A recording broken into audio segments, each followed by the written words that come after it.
If you care about the environment, don't wait.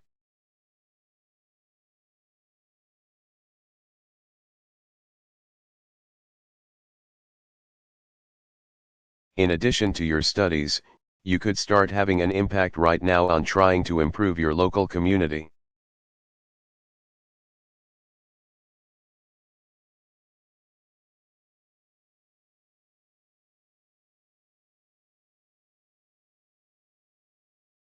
Or trying to be involved in some of the work that's being done around things like climate change.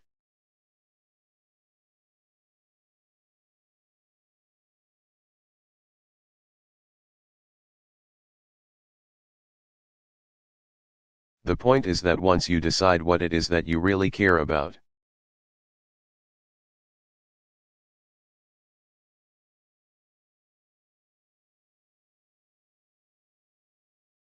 there are ways for you to now get involved and pursue that passion.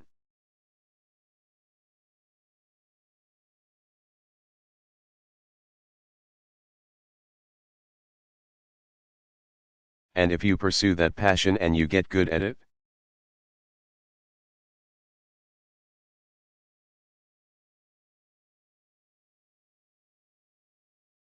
you're not going to change the world overnight. Nobody does.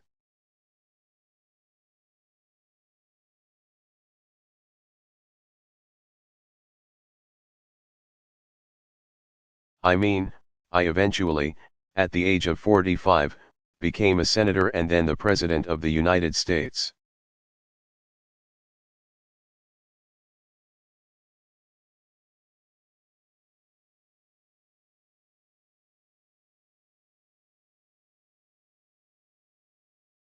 But I worked for 25 years in poor communities, and worked on issues.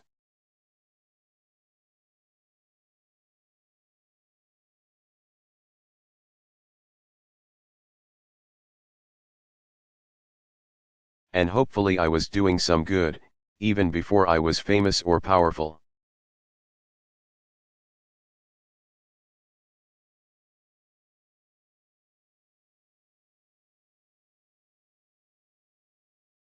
So that if I hadn't ended up being president, I could still look back and say,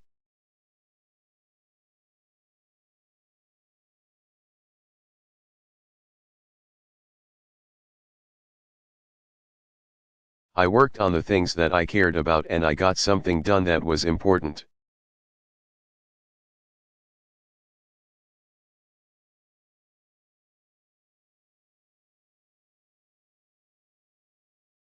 All right, last question.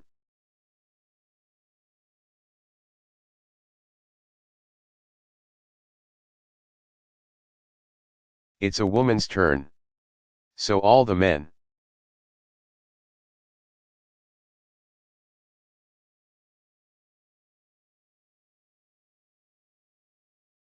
You can put your all the boys can put their hands down. It's a woman's turn.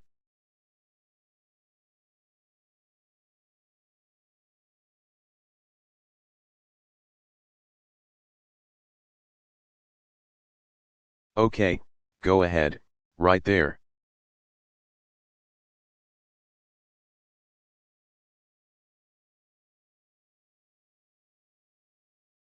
Question, okay, first of all, my name is Melissa.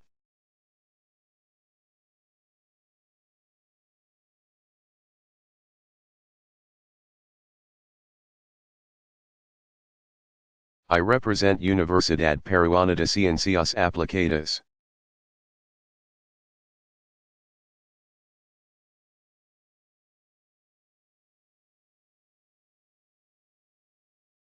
Okay, so my question is the following.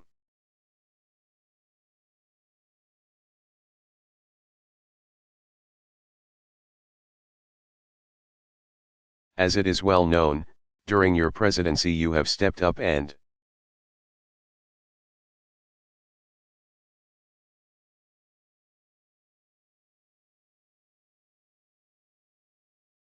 accepted mistakes you made yourself or maybe the team you're leading.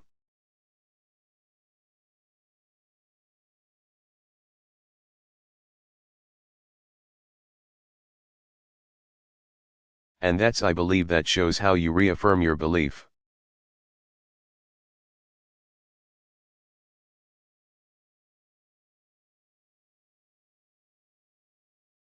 In introspection and how you want to leave the past behind.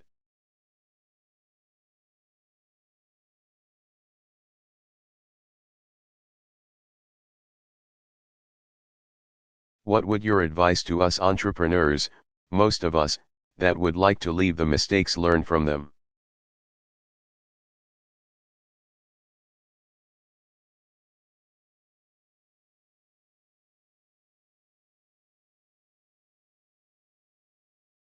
Step up, and leave what's the past in the past.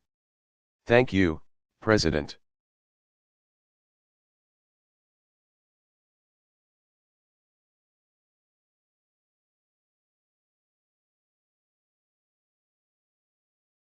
President Obama, well, you shouldn't ignore the past. You should learn from it.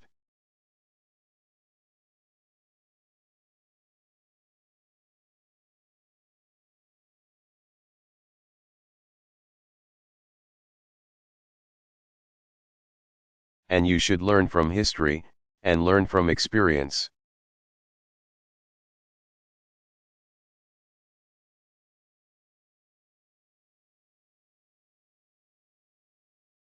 The truth is that I was right before I came to Peru. I was in Europe, and I started my trip in Athens.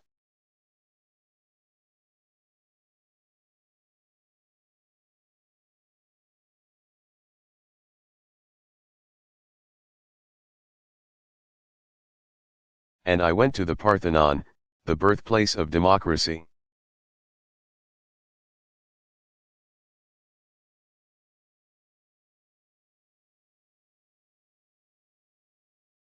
And you look at all these buildings from ancient Greece.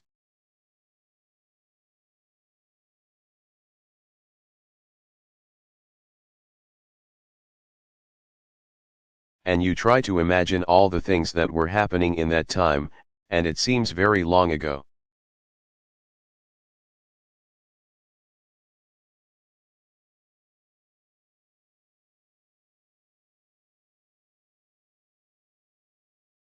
But the fact of the matter is that humanity keeps on making the same mistakes.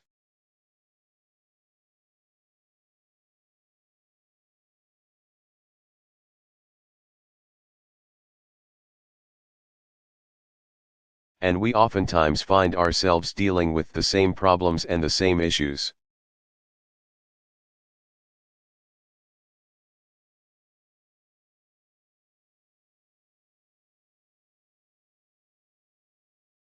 So studying our past, studying our history, is very, very important.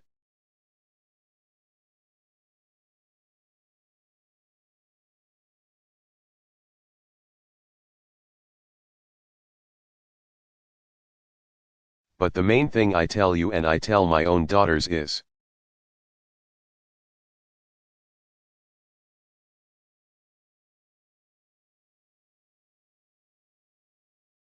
you can't be trapped by the past. There's a difference between understanding your past. You need to know the history of Peru.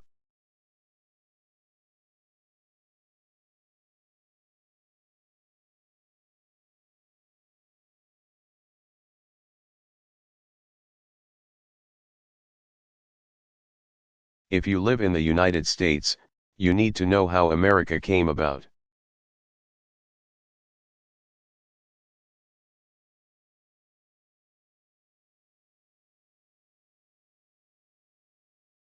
And that includes both the amazing and wonderful things, but also the bad things.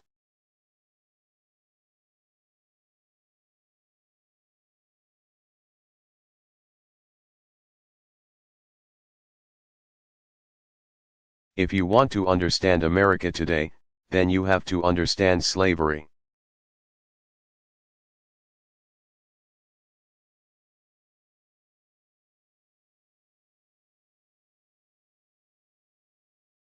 And you have to understand the history of immigration, and how the debates we're having today.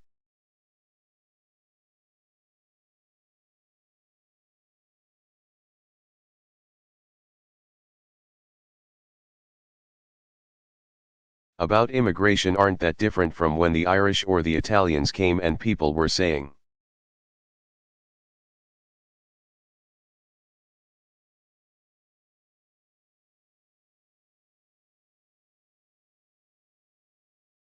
"We can't have any more Italians and we can't have any more Irish."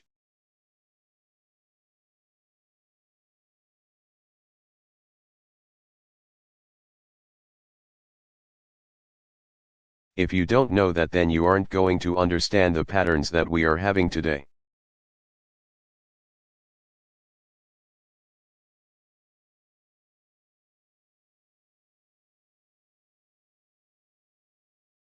But the point is that we have the power to make our own history.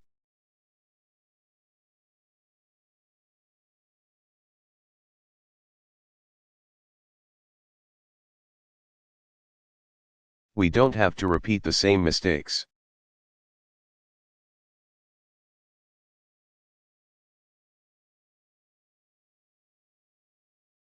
We don't have to just be confined to what has happened before or what is going on today.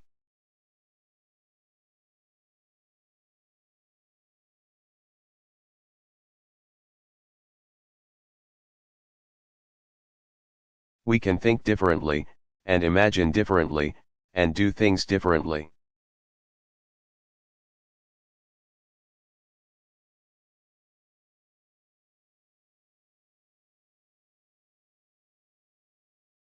The one thing that we should remember, though, is that even as we try to do things that are new,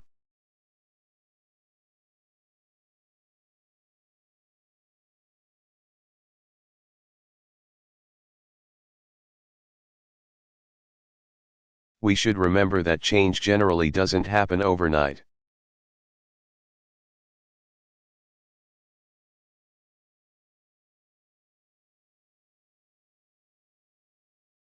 It happens over time.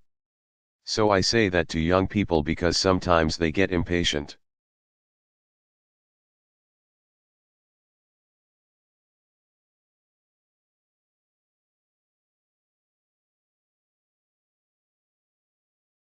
In the United States, sometimes people say to me, "Oh,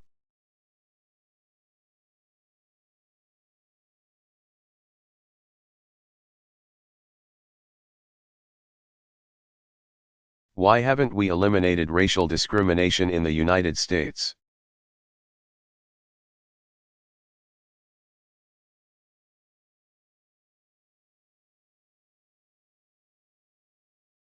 And I say, well, we've made a lot of progress since I was born.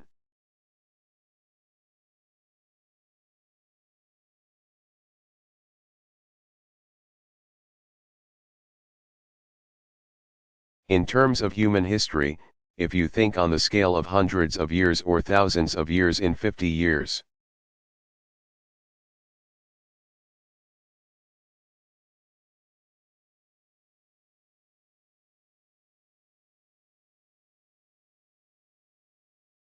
The changes that have taken place have been amazing.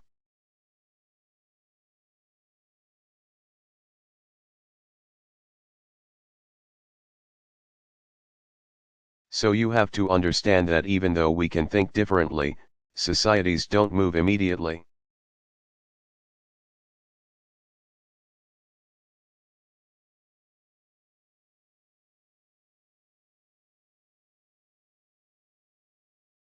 It requires hard work, and you have to persuade people.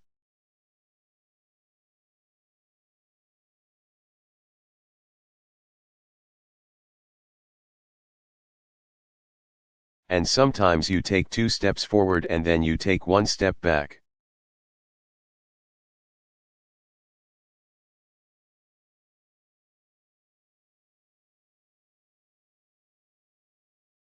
And you shouldn't be discouraged when that happens, because history doesn't just move in a smooth, straight line.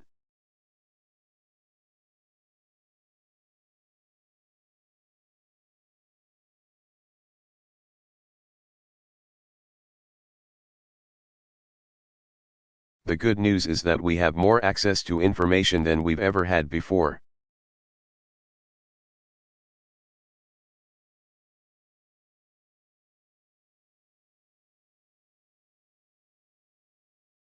Young people are in a position to change the world faster than ever before.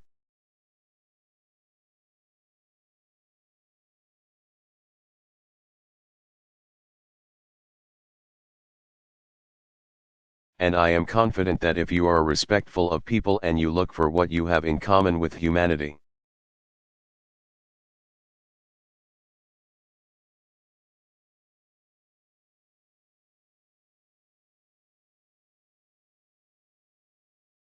if you stay true to the values of kindness and respect,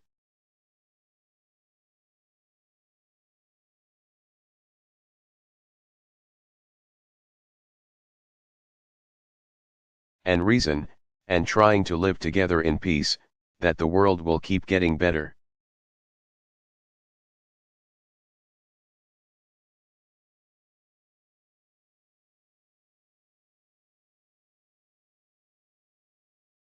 And I'll be looking forward to seeing all the amazing things that you do in the years to come.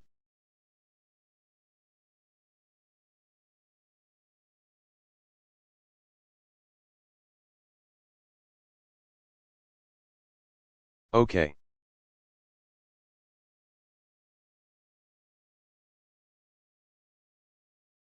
Thank you very much, everybody.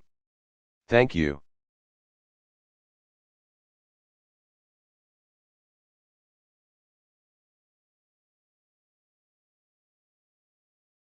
Barack Obama.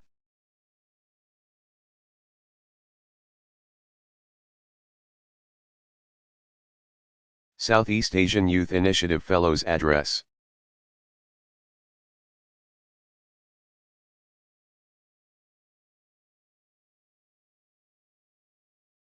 Delivered June 1, 2015, White House, Washington, D.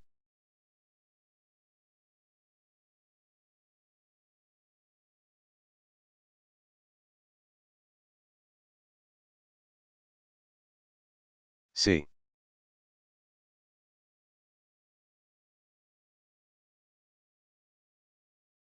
Thank you.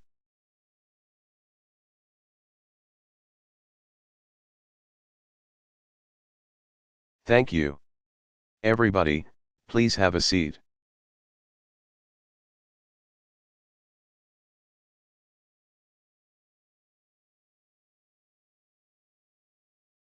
Well, thank you so much, Zinmar, for your introduction and for your example and your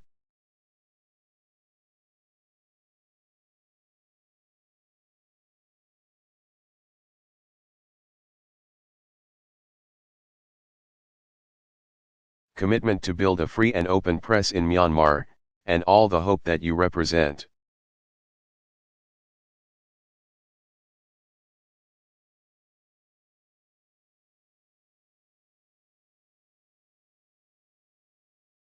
Please give her a big round of applause. She did an outstanding job.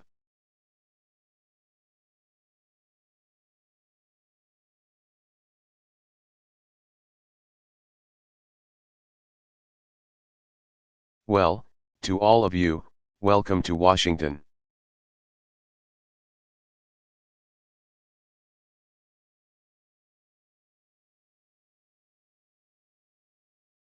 Welcome to the White House. And while I know that you've been here a few weeks, let me just say again.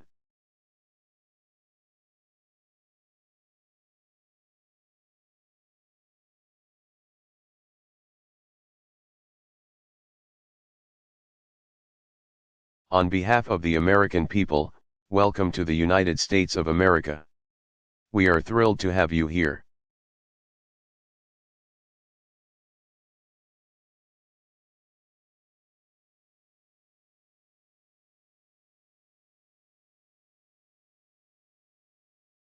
I'm not going to give a long speech because what I really want to do is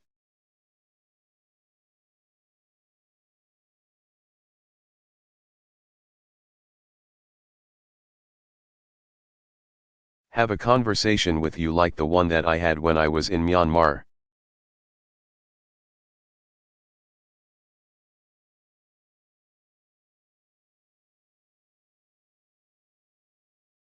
So this is a town hall meeting, the less I speak the more questions you get to ask.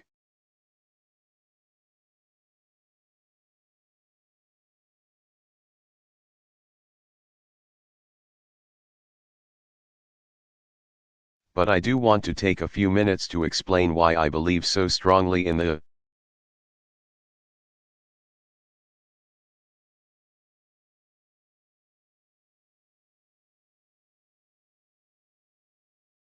work that brings us together today and why your presence here is so important.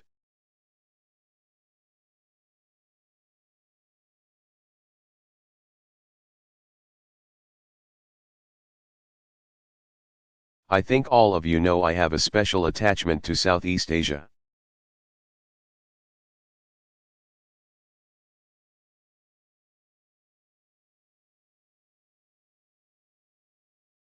As a boy, I lived in Jakarta. My mother spent years working in villages to help women improve their lives.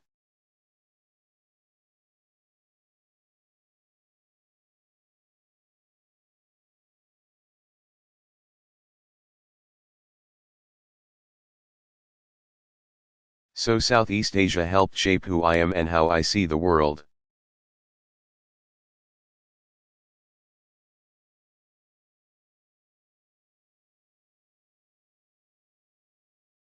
And as president, I've made it a pillar of my foreign policy to make sure that the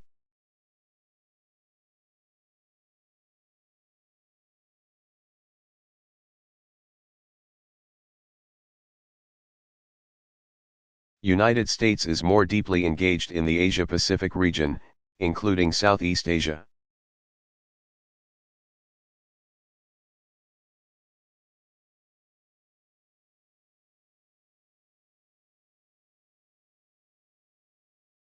And I want to welcome the ambassadors from across ASEAN. Thank you for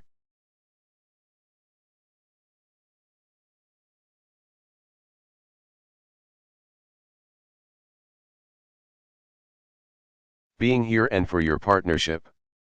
Give them a big round of applause.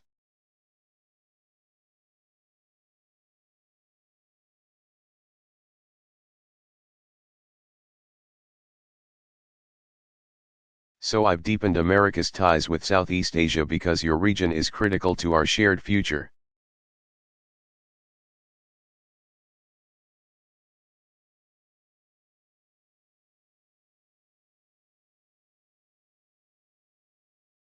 There are more than 600 million people who live in the ASEAN countries.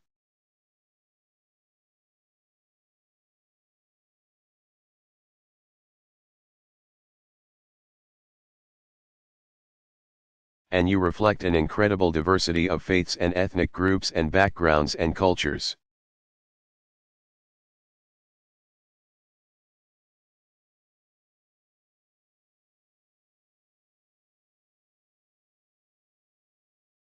And that diversity has to be celebrated and it has to be protected.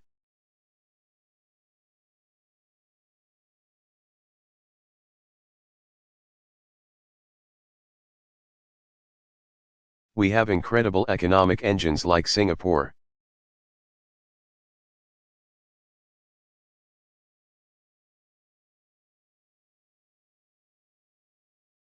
We've got growing economies like the Philippines and Vietnam and Malaysia.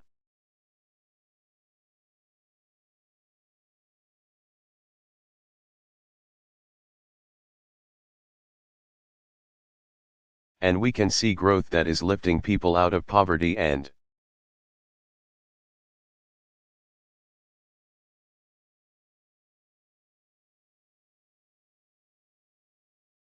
creating more jobs and trade and opportunity for all our countries.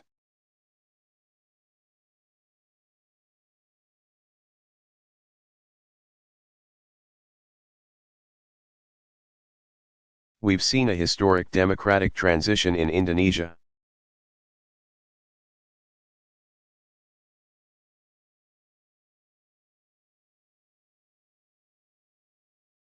We've got elections coming later this year in Myanmar.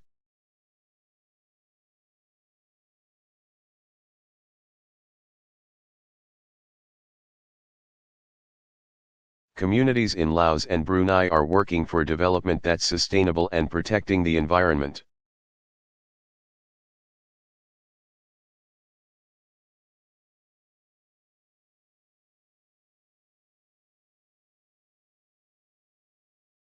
And we're seeing new commitments to the education of young women and girls, as is true in Cambodia.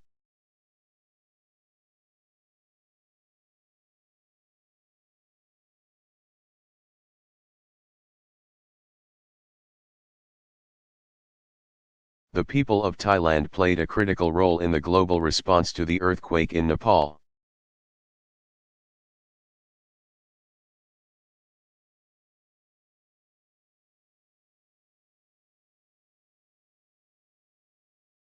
And we are mindful of the King of Thailand's health issues lately, and we wish him the best.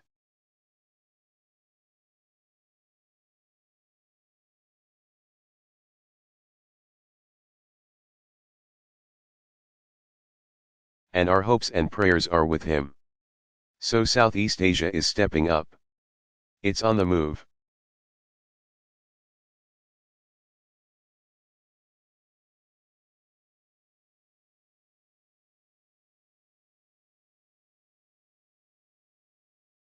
And today, America's relationship with the region is stronger than ever.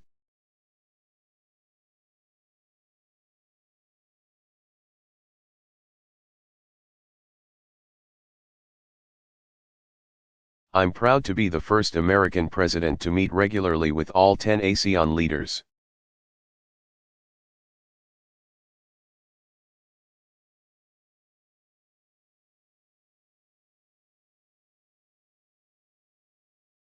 I will continue to do so until I am no longer president.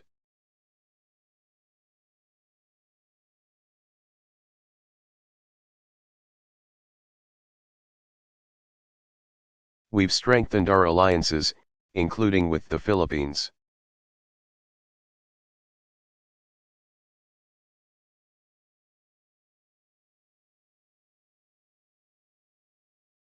We've forged new partnerships with Indonesia and Malaysia and Vietnam.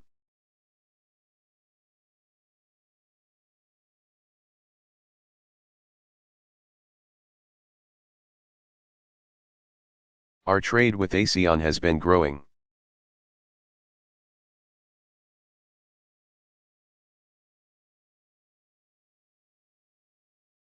We're pursuing the Trans-Pacific Partnership.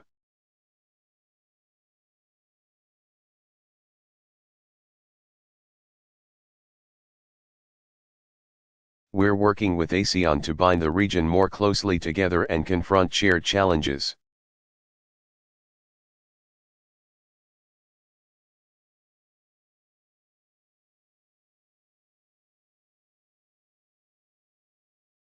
And uphold international rules and norms, including freedom of navigation, and to ensure that disputes are resolved peacefully.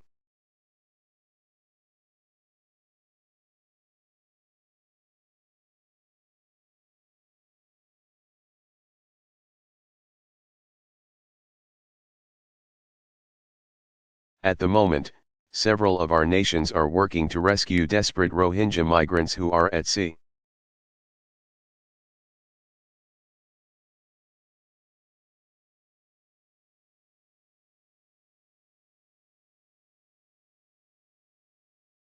Which reflects our commitment to the security and dignity and human rights of every human being.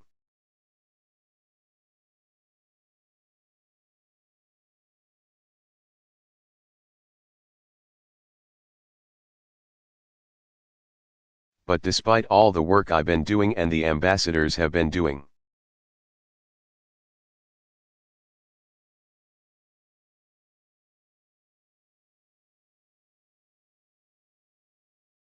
building these stronger ties is not just the work of government.